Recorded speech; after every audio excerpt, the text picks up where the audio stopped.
오늘 우리가 본 내용은 드디어 2차 전도여행의 마지막 부분입니다. 2차 전도여행 전체를 다시 한번 우리 지도를 보면서 정리를 하고 마무리를 짓도록 하겠습니다. 2차 전도여행은 출발을 수리아에 있는 안디옥에서 하게 되죠. 오른쪽 위쪽에 있는 저 도시죠. 이 안디옥에서 출발하여서 1차 전도여행을 다녀갔던 그 부르기아와 갈라디아 지방, 이고니온, 루스드라, 더베가 있는 지역을 먼저 갑니다. 거기서 루스드라에서 제자 디모데를 만나게 되죠. 디모데와 함께 이제는 저 서쪽으로 진행하여 무시아 지방에 이르게 되어지는데, 이때 원래 계획은 무시아에서 비두니아를 거쳐 아시아 쪽으로, 북동쪽으로 갈 계획을 가졌더랬는데, 그때 드로아에서 밤에 환상을 보게 됩니다. 환상 속에서 마게도냐 사람이 이 바울을 향해 이리 건너와서 우리를 도우라라는 그 환상을 보고 나서 이것이 우리를 마게도냐로 부르시는 하나님의 뜻이다라고 이 선교팀에서 결정을 하고 선교 방향을 완전히 바꾸어 배를 타고 마게도냐로 건너가게 되죠. 아시아와 마게도냐는 대륙이 다르잖아요. 문화도 다르고 인종도 다르고 언어도 다른 지역입니다. 그러다 보니까 전혀 새로운 지역에서 선교를 시작하게 된 것이죠. 준비가 되어 있지 않은 차에 하나님이 누가라는 사람을 만나게 해주셔서 이 누가를 동행해서 이 마게도냐 지방으로 가서 복음을 전하게 합니다. 빌립보와 또 데살로니카와 베레아에서 복음을 전하다가 이번에는 저 아래쪽 아가야에 있는 아덴을 거쳐 고린도에서 2년 가까이 머물며 그곳에서 복음을 전합니다. 그리고 오늘 본문에 보니까 이 고린도를 떠나 갱그레아에서 머리를 깎고, 그리고 에베소를 거쳐서 다시금 예루살렘으로 돌아가는데, 예루살렘으로 가기 위해 가이사랴를 거쳐 예루살렘으로 들어가는 장면, 그리고 얼마가 머물다가 다시금 출발했던 수리아 안디옥으로 돌아가는 이 내용이 오늘 본문에 나타나 있습니다. 이런 과정을 거쳐서 2차 전도여행이 진행되는데, 오늘은 마지막 이 고린도에서의 사역을 마무리하고 갱그리아를 거쳐 에베소를 찍고 예루살렘으로 돌아가는 그 과정들을 기록하고 있습니다. 오늘은 이 바울 사도가 고린도 선교를 마무리할 때쯤에 고린도에서 겪었던 한 가지 에피소드를 소개하고 있습니다. 이 바울이 고린도에 있는 유대인들에 의해 고발을 당하고 법정에 서게 되는데요. 오늘은 이 사건을 통해 등장하는 인물들을 좀 살펴보면서 우리가 말씀을 좀 묵상했으면 좋겠습니다. 철학자 베이컨이라는 사람이 이 세상 사람들을 좀 분류를 했습니다. 어떻게 분류를 했냐면 비유를 한 건데요. 개미와 같은 인간이 있고 거미와 같은 인간이 있고 꿀벌과 같은 인간이 있다. 개미와 같은 인간은 뭘 말하냐면 다른 사람에게 유익도 해도 끼치지 않는 사람, 자기 일하는 그런 사람을 개미와 같다라고 표현하고요. 거미와 같은 사람은 유익은 주지 않고 해를 끼치는 사람. 거미에 대해서 어떻게 생각을 했는지 그렇게 표현을 하지만, 오늘날로 좀 쉽게 와닿게 얘기하면 바퀴벌레 같은 그런 사람, 다른 사람에게 유익은 주지 않고 해만 끼치는 사람이다 라고 생각할 수 있겠고요. 마지막으로 다른 사람에게 피해는 주지 않고 유익을 주는 꿀벌과 같은 사람, 이렇게 분류를 해놓았더라고요. 사람은 사회적인 동물이기 때문에 항상 남과 어울려 관계를 맺고 살아가기 때문에 이런 인간관계 속에서 이런 분류를 한 것이죠. 그런데 사실 사람이라는 존재는 단순하지가 않습니다. 굉장히 다양하고 복잡하고 또 그때 상황에 따라 바뀌기 때문에 이렇게 획일적으로 사람을 꿀벌 같은 인간, 개미 같은 인간, 거미 같은 인간으로 분류를 할 수는 없죠. 하지만 요즘 같은 복잡한 시대에 살아가는 사람들 사이에서 다른 사람과 어울려 살며 선한 영향력을 미치고 또 공동체와 타인을 위해 기여를 하는 사람이 있는가 하면 도리어 해를 끼치고 모든 사람에게 피해를 주며 사는 사람이 있다라는 것을 우리는 알게 되죠. 오늘 본문을 묵상하다 보니까 이런 특징들이 눈에 보이더라고요. 그런데 이런 특징을 생각할 때 단순히 그 사람이 어떤 인격이나 개인적인 그런 성격, 타고난 기질 이런 것만으로 이 사람이 이타적이다, 이기적이다 이렇게 판가름을 할 수는 없다라는 거예요. 무슨 말이냐?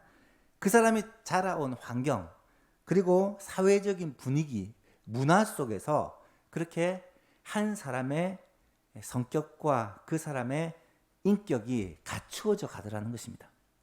그래서 사는 지역이나 나라나 문화에 따라서 그런 사람들이 사람들의 어떤 특성들이 바뀌게 된다는 것을 우리는 쉽게 알 수 있습니다.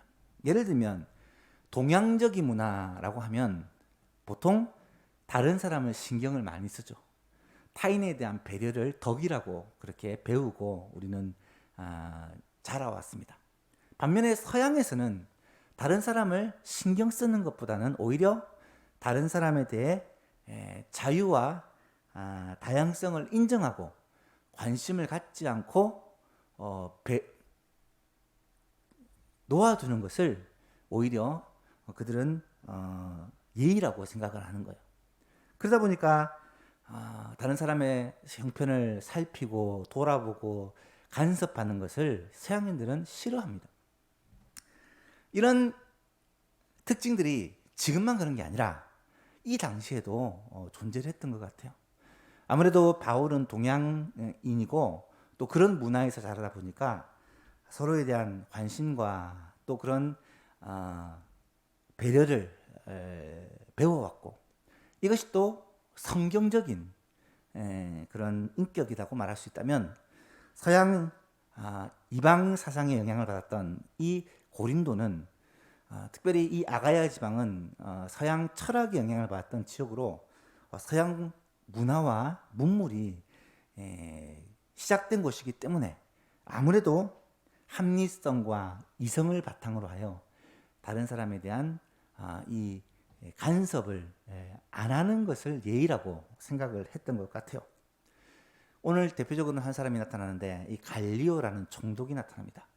이 총독은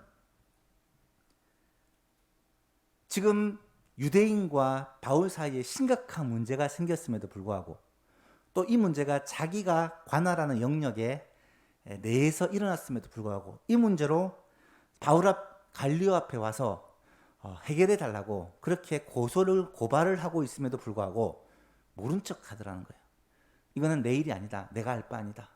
너희들 문제이기 때문에 너희들이 해결해라 라고 책임을 회피하는 모습을 보게 된다는 거예요.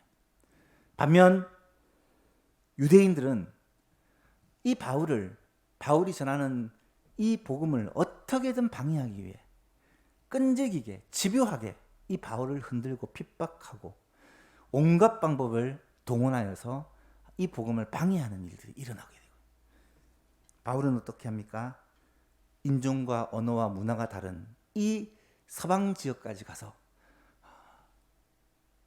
사람을 살리는 유일한 길인 이 복음을 전함으로 그들의 영혼을 살리기 위해서 자신의 육신과 모든 것을 희생하여 그렇게 선교의 사역을 감당하고 있더라는 거예요.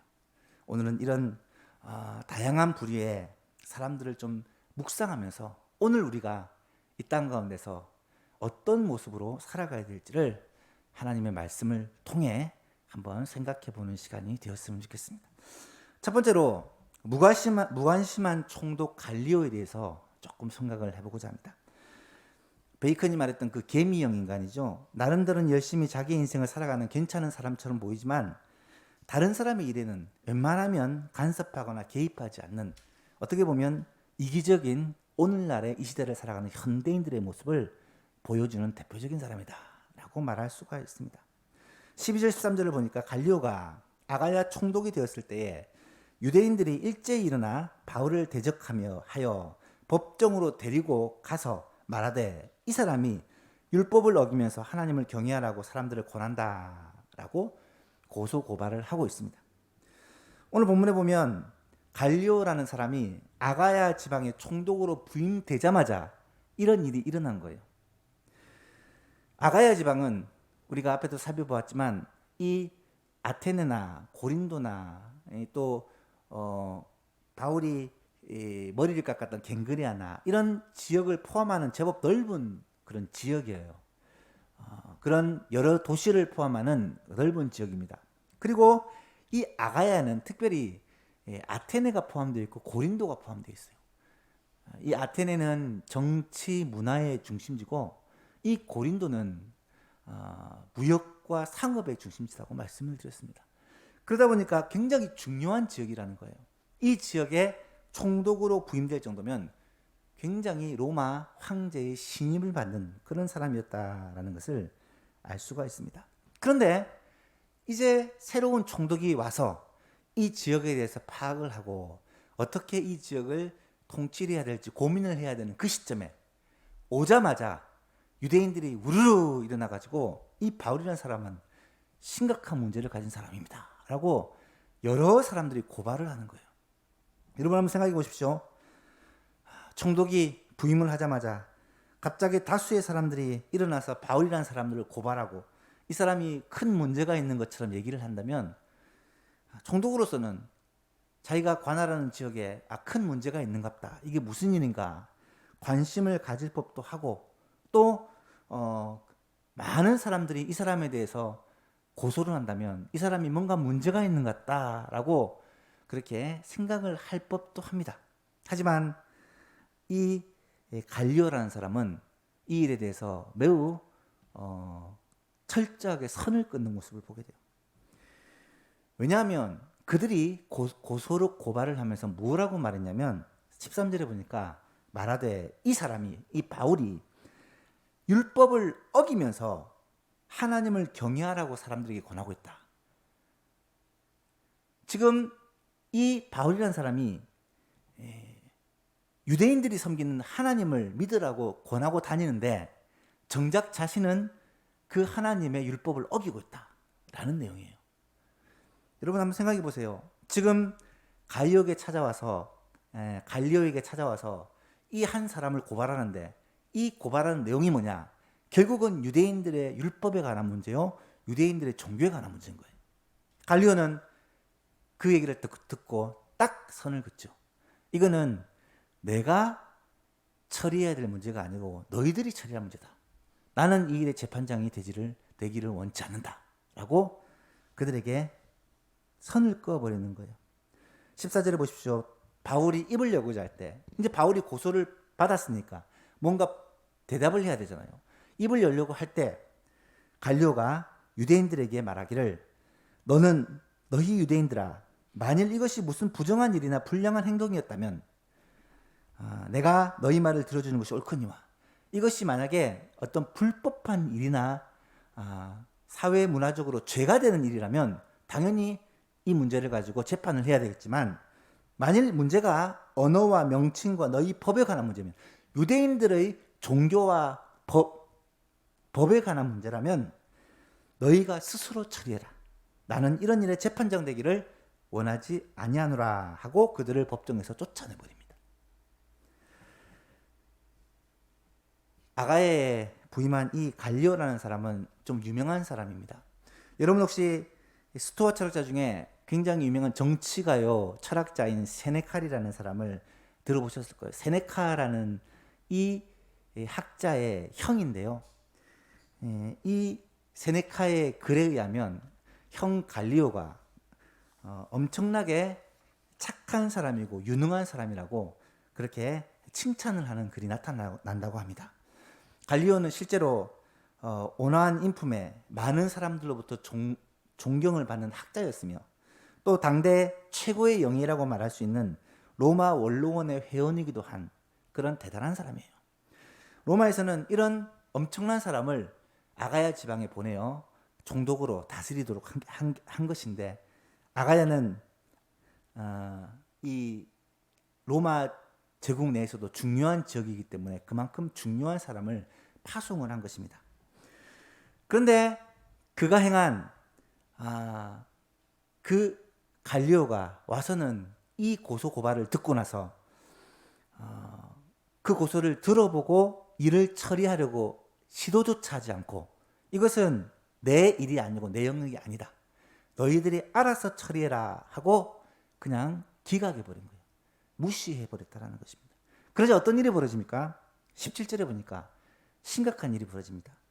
모든 사람이 유대인들이 회당장 소스테네를 잡아 법정 앞에서 때리되 갈리오가 이 일이 상관하지 아니하였다.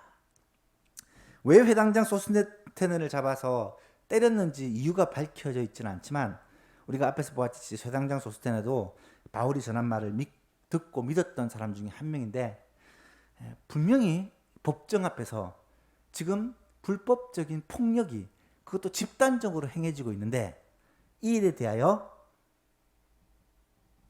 갈리오는 관여하지 않았다. 이 일에 대해서 상관하지 않았다 라고 말하고 있는 거예요.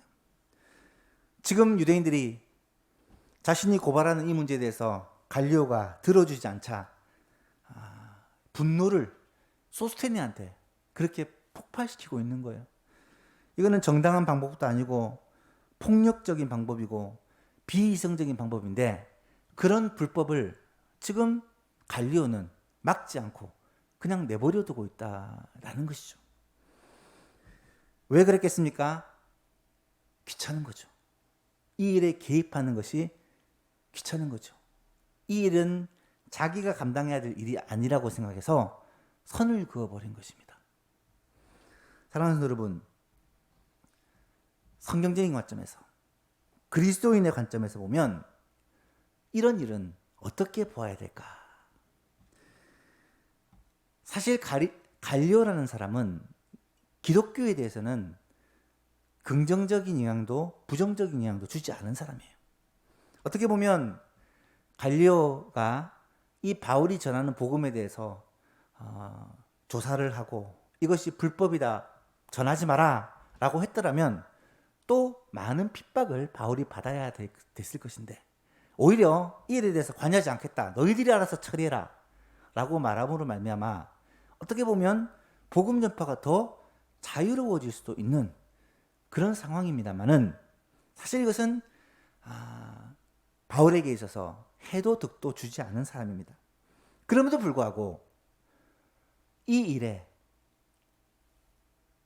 갈리오는 선을 긋고 방관함으로 말미암아 책임을 지지 않으려는 자신이 다스리는 지역 내에 일어난 문제임에도 불구하고 이것을 자신은 책임지지 않으려는 이런 모습들이 일어나고 있다라는 거예요. 사랑하는 여러분, 오늘날 이 시대에 현대인들이 이런 모습이 아닌가 한번 생각을 해볼 필요가 있습니다. 세상에는 참 여러 가지 일들이 복잡하게 일어나는데 우리는 이것을 어떻게 바라보고 또 이것에 대해서 어떻게 행동해야 될지 사실 대부분은 우리와 상관없는 일이기 때문에 거리를 두고 객관적이라고 말하면서 사실은 무관심한 경우가 참 많이 있다라는 거예요.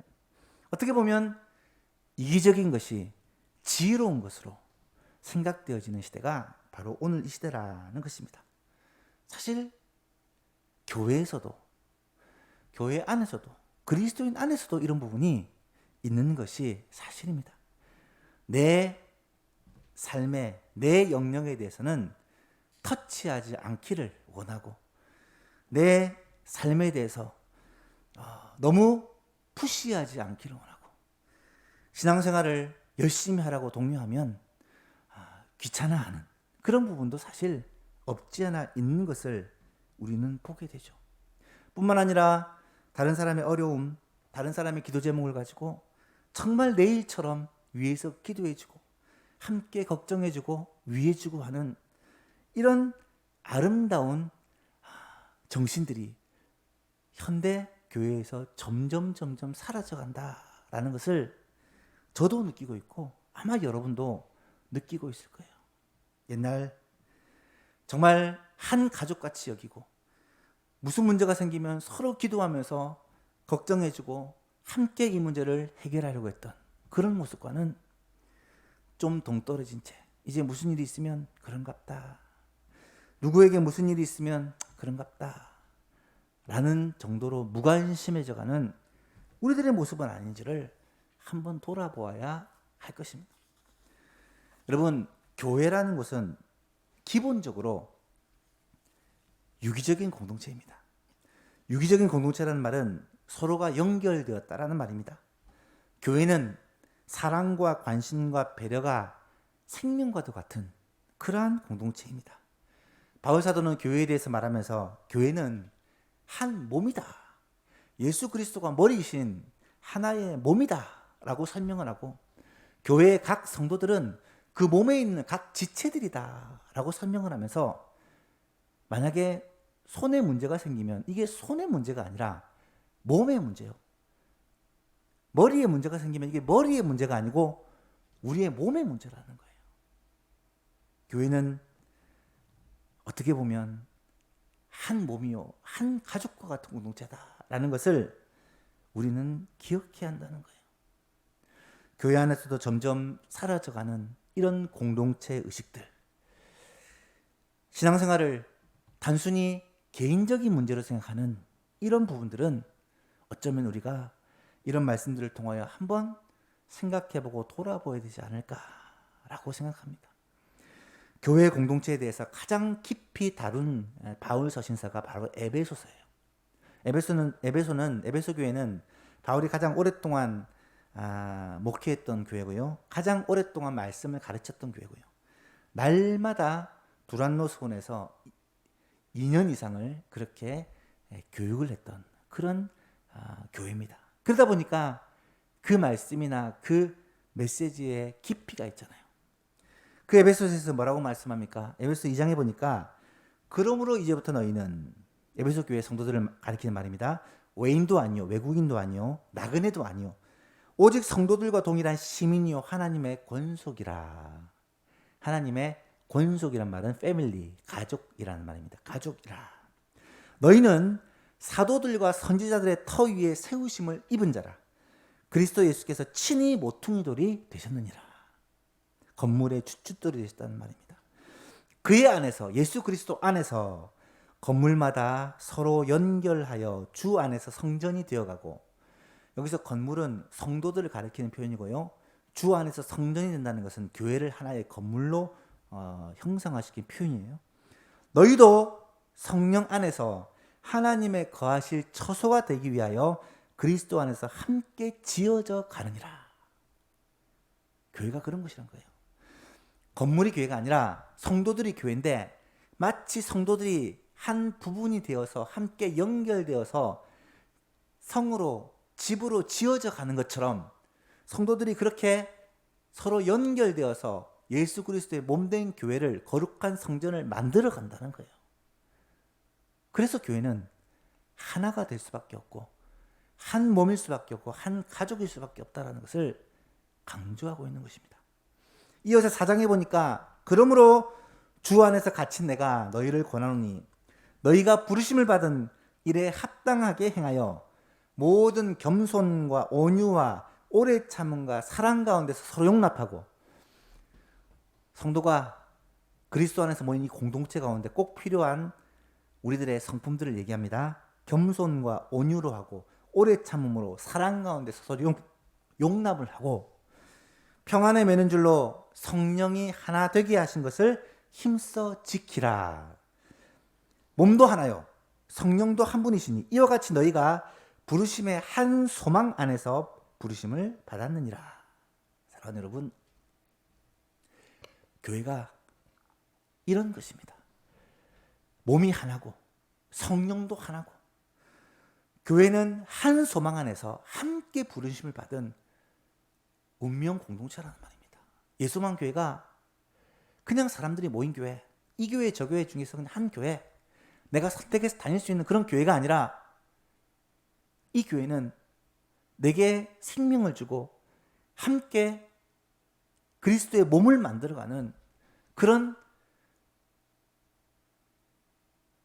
생명 같은 공동체, 예수 그리스도의 몸된 그런 신령한 교회가 바로 예수만 교회라는 거예요.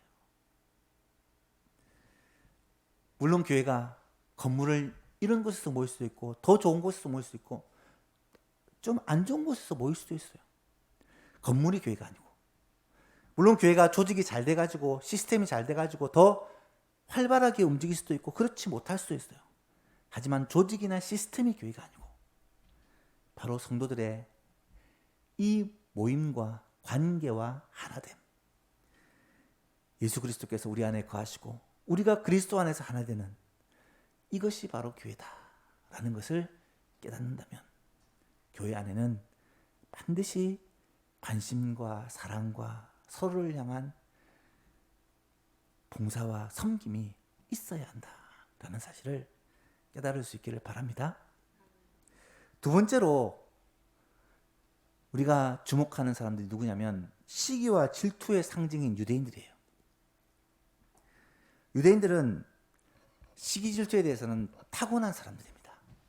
우리가 2차 전도 여행을 쭉 읽어보면서 느끼겠지만 이 유대인들은 처음부터 바울 사도의 이 사역을 방해하기 시작해서요. 끈질기게 선교를 방해합니다.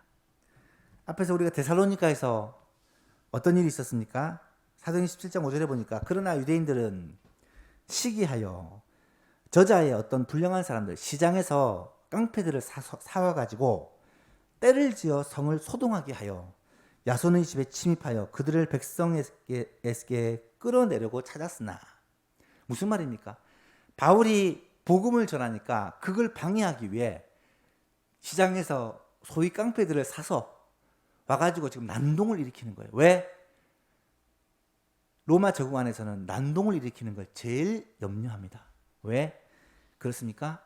로마 제국은 난동을 일으키는 것을 이 로마에 대한 봉기라고 생각하고 제일 예민하기 때문에 어떻게든 문제를 일으켜서 바울을 곤란하게 하기 위해 그런 일을 벌이고 있는 거예요. 여러분 이 사람들이 또 어떻게 합니까? 베레아에서는 이런 일이 일어납니다. 베레아 사람들은 바울의 말을 잘 듣고 그 말씀들을 잘 받아들이고 그렇게 복음이 그곳에서 싹 트는가 했는데 데살로니가에 있는 유대인들은 바울이 하나님의 말씀을 베레아에서도 전한다는 말을 듣고 거기서도 무리를 움직여 소동하게 하거늘 세상에 데살로니가에서 원종을 왔어요. 베레아까지. 바울의 이 사역을 방해하기 위해서 멀리서 사람들을 데리고 와가지고 또 그곳에서 깽판을 놓는 거예요. 이 복음 전파의 현장을 지금 무너뜨리고 있는 것입니다. 심지어 고린도에서도 이런 일들이 동일하게 일어납니다. 사도행전 18장 5절 이하를 보니까 실라와 디모데가 데살로니가로 마게도냐로부터 내려오매 드디어 기다리던 실라와 디모데가 합류를 하니까 바울이 하나님의 말씀에 붙잡혀 성령으로 충만해서 유대인들에게 예수는 그리스도라고 밝히 증거합니다. 힘있게 증언하기 시작했는데 어떤 일이 벌어집니까? 그들이 대적하여 비방하거늘 유대인들은 바울의 말을 듣지를 않았다는 거예요. 오히려 대적하고 비방했다는 거예요. 이때 바울은 옷을 털면서 이르기를 너희 피가 너희 머리로 돌아갈지어다. 나는 깨끗하다 하고 이후에는 내가 이방인에게로 가리라 라고 말하면서 선교의 방향을 유대인에서 이방인으로 틀어버리는 우리 장면을 우리가 살펴보았습니다. 여러분 유대인들은요 참 대단한 민족들이었던 것 같아요. 이 바울의 모든 사역을 처음부터 끝까지 집요하게 방해했는데 이것이 바울뿐만이 아니라 예수님에게도 동일하게 했다는 거예요. 하나님의 백성이라고 하는 유대인들이 하나님이 보내신 자 예수 그리스도가 이 땅에 오셨는데 그분을 영접하기는커녕 오히려 예수님을 핍박하고 십자가에 못 박아 죽이도록 내주는 그러한 일을 벌였다라는 거예요.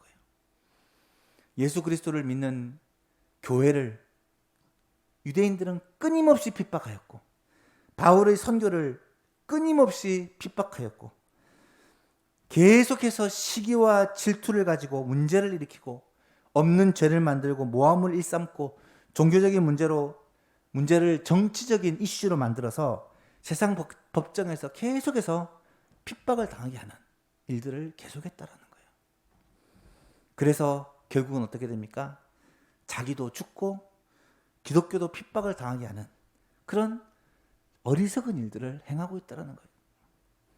항상 시기와 질투로 가득하여 항상 분노하고 바울을 죽이지 않고는 먹지도 마시지도 않겠다고 결심한 자들이 수십 명씩 일어나고 자제력을 상실하고 극단적인 행동을 일삼는 일들이 바로 유대인들 가운데서 끊임없이 일어나고 있더라는 거예요.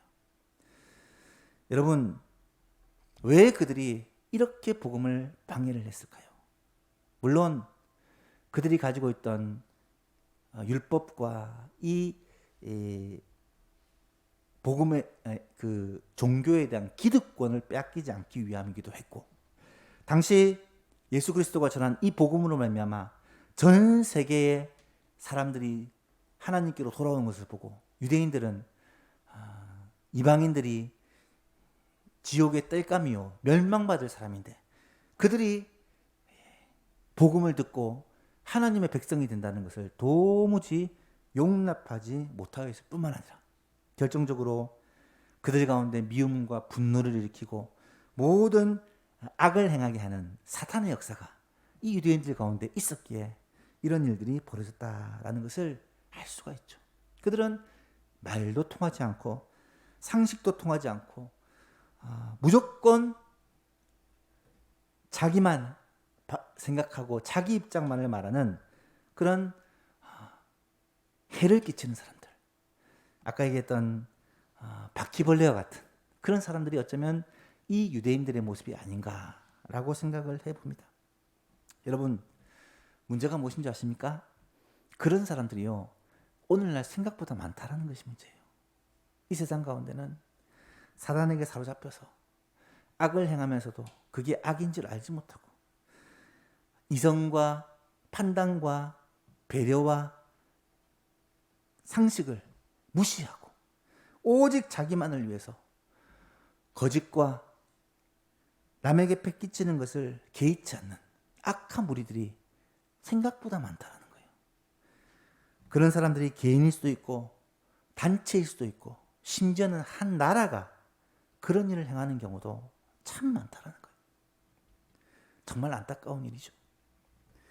심지어 교회 안에서도 이런 일들이 있다는 것을 우리는 알고 있고 또 보아왔지 않습니까?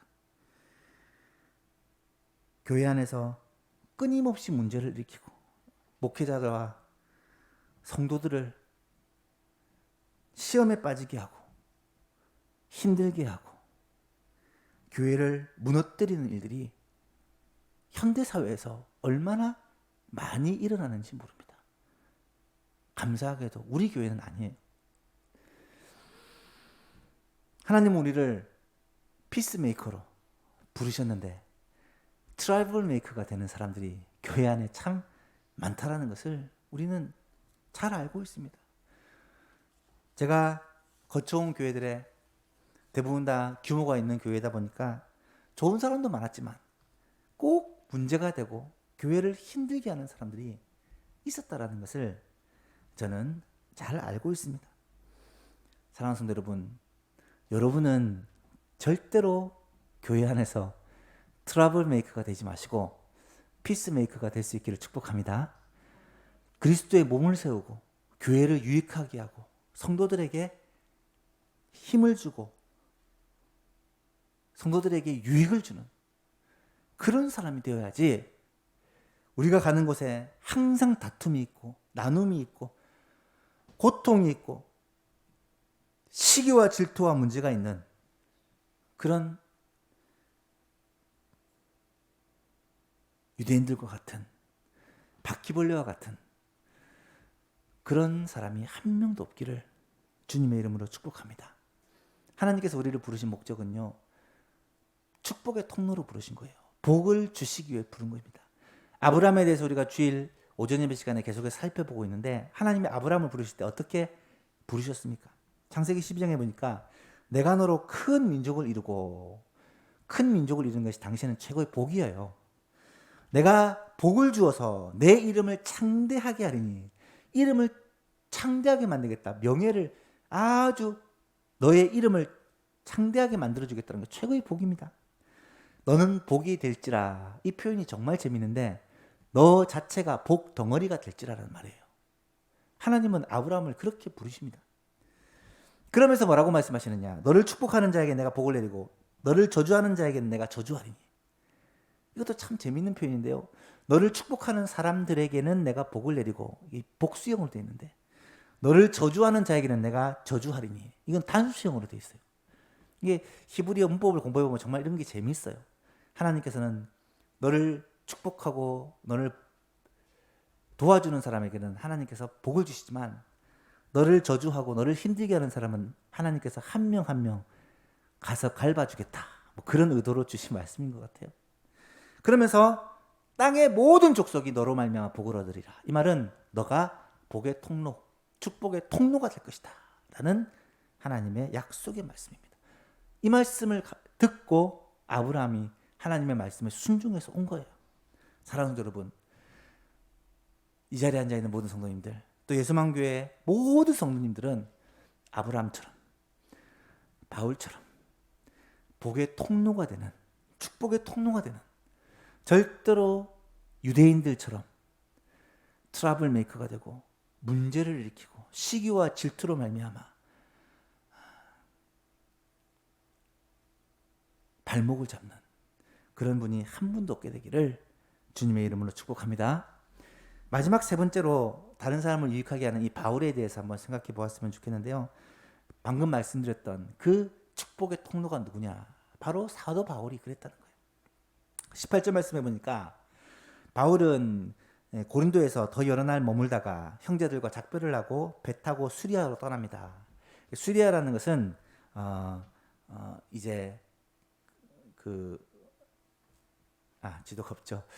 이 지금 아가야 지방 있잖아요. 아가야 지방에 수리아라는 것은 바울이 처음에 파송받았던 그 안디옥에 있는 곳을 수리아라고 말하는데, 이제 그곳으로 떠나기 위해서 출발을 하는데 그곳으로 바로 가지 않고 그 중간에 에베소를 거칩니다.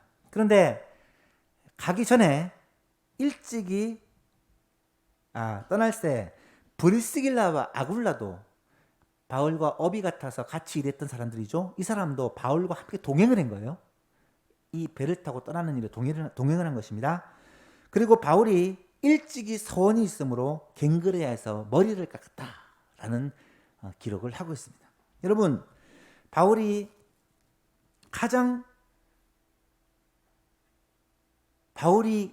끼친 가장 위대한 역할은 무엇이겠습니까? 복음 전한 거예요. 복음 전한 거. 바울이 없었더라면 오늘 이렇게 전 세계에 복음이 전해졌을까? 바울이 없었더라면 과연 지금 우리가 이렇게 하나님을 알고 하나님께 예배를 드리고 있을까? 그 정도로 바울은 초대 1세기에 온 세상에 복음을 전하는 이 하나님의 축복의 통로로 쓰임을 받은 거예요. 하나님의 축복의 통로로 쓰임받는 제일 좋은 방법이 바로 복음의 통로가 되는 것이다 라는 말이죠. 그리고 오늘 본문에서 바울 사도는 이제 다른 곳에서도 복음의 통로 역할을 해야 되기 때문에 고린도 사람들과 작별을 한 후에 출발을 하는데, 특별히 갱그레아라는 곳에 가서 머리를 깎아요. 일찍이 서원이 있었기 때문에 머리를 깎았다라고 성경은 기록을 합니다. 이것이 과연 어떤 의미를 가진 것일까? 우리가 머리를 깎는다라고 하면 쉽게 떠오르기를 바리깡을 가지고 머리를 이렇게 미는 것을 생각하죠. 흔히 언제 머리를 깎습니까? 내가 운동선수가 요즘에 슬럼프에 빠졌다. 내가 작심하고 한번 제대로 해보겠다. 머리를 밀고 그런 각오를 새롭게 다질 때 머리를 깎잖아요. 그리고 또 언제 머리를 깎습니까? 어떤 일에 대해서 내가 항의를 할 때, 내가 이것에 대해서 불사하겠다라고 하면서 삭발투쟁을 하지 않습니까? 이런 의미로 머리를 깎는 경우가 한국에서는 많잖아요. 그런데 똑같이 이 내용을 생각하시면 안 됩니다. 유대의 문화에서 머리를 깎는다라는 것은 서원의 의미예요. 이 서원이라는 것은 구약에서도 여러 차례 나타나는데 보통 두 가지 정도의 경우가 머리를 깎는 서원을 한다고 합니다. 하나는 하나님 앞에 감사의 서원을 하는 거예요. 하나님의 은혜를 받았는데 생각지도 못한 하나님의 큰 은혜를 받음으로 말미암아 내가 주를 위해 새로운 인생을 살겠습니다 라는 의미로 머리를 깎는 거예요. 예를 들면 오늘날에 큰 병에 걸렸는데 하나님께서 나를 고쳐주셨다. 아니면 굉장히 큰 어려움을 당했는데 하나님께서 내게 은혜를 베푸셔서 극복하게 하셨다. 이랬을 때 하나님의 은혜를 내가 기억하고 정말 이제부터는 주를 위해 제2의 인생을, 새로운 인생을 살겠습니다 라고 다짐하고 하나님 앞에 서원할 때 이런 의미로 머리를 깎았다라고 말할 수가 있는 거예요. 예를 들면 이런 경우 우리는 어떻게 생각합니까?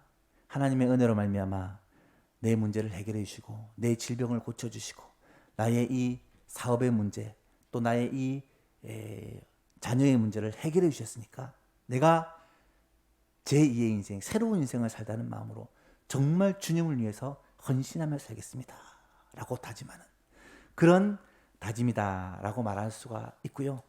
또 한 가지 경우는 어떤 특별한 결심이 있을 때 내가 하나님 앞에 이런 약속을 지키겠습니다.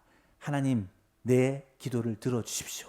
기도할 때 예를 들면 한나가 내게도 아들을 주시면 내가 그 아들을 평생의 주께 바치고 주를 위해 헌신하겠습니다 라고 기도했을 때 하나님께서는 한나의 기도를 들으시고 아들을 주셨지 않습니까? 이런 경우 특별한 하나님 앞에 서원이 있어서 머리를 깎는 경우가 있다고 합니다. 이것은 당시 나시린의 서원과 관련되어서 하나님께 자신을 헌신할 때 하는 표현이다라고 말할 수 있습니다. 아마 학자들은 바울이 1차, 2차 전도여행을 마치고 바울에 있어서 새로운 전환점, 새로운 결심을 하고 하나님께 내 인생을 온전히 헌신하겠다라는 의미로 갱그레에서 머리를 깎았다라고 그렇게 대부분 이야기를 합니다. 여러분, 바울에게는 항상 이런 결단과 열정들이 있었다라는 것을 알게 됩니다. 뿐만 아니라 바울은 2차 전도여행을 마무리하면서 에베소에 잠시 들리게 되어지는데요. 에베소에 가서 뭘 합니까?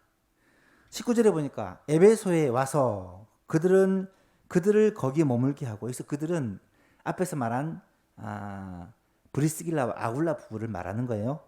그리고 자기는 회당에 들어가서 유대인들과 변론하니. 무슨 말입니까? 바울은 에베소에 와도 뭘 했냐면 또 복음 전한 거예요.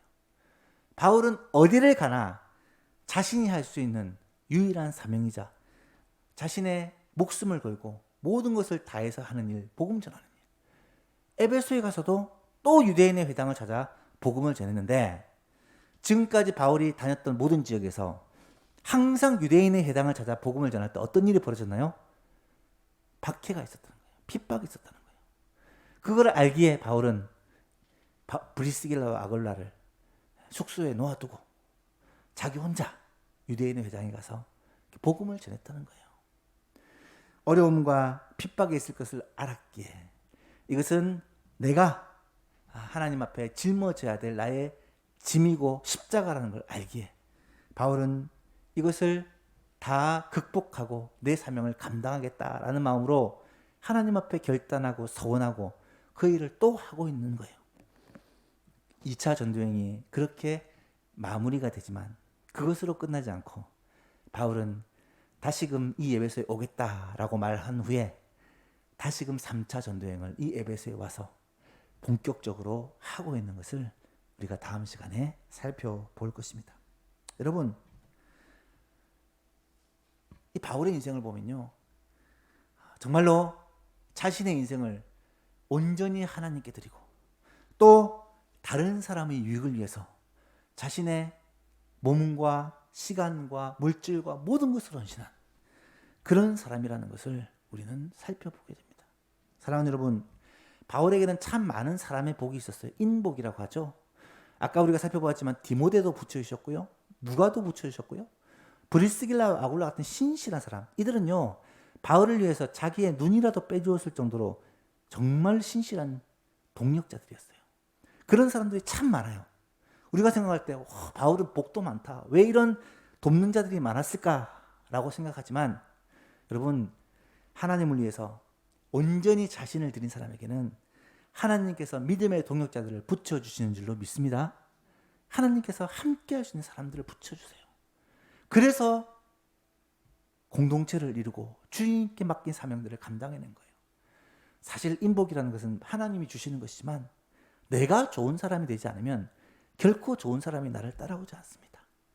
바울은 스스로가 하나님 앞에 헌신적이고 자신의 삶을 온전히 들여 살아감으로 말미암아 바울과 함께 그렇게 뜻을 같이 하는 많은 사람들과 함께 이 선교 여행 그리고 이 로마 지역의 복음화라는 원대한 사역들을 감당할 수가 있었다라는 것이죠. 꿀벌과 같이 세상에 유익을 주는 정말 하나님이 입장에서 볼 때는 없어서는 안 될 그런 인물이 바로 바울이었다는 거죠. 사랑하는 예수방송 여러분, 이것이 꼭 바울만 그래야 될까요? 우리도 그런 인생을 살았으면 정말 좋겠어요. 저도 그런 인생을 살고 싶은 마음이 정말 간절합니다.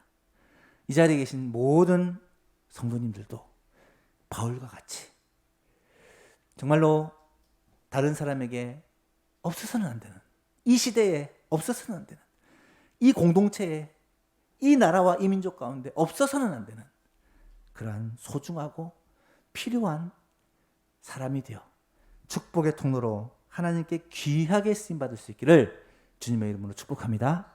나아가서 우리 예수만 교회에 그런 인재가, 그런 지도자가 자랄 수 있도록 여러분 기도해 주시고요. 이 나라와 이 민족 가운데 그런 바울과 같은 하나님께서 귀하게 쓰시는 그런 인재가 우리나라가 나타나서 정치와 경제와 사회와 문화와 종교와 모든 분야에서 정말 하나님께 쓰임받아 이 나라를 세우고 하나님의 나라를 이 땅 가운데 세워가는 일에 쓰임받을 수 있도록 기도하는 이 밤이 될 수 있기를 축복합니다.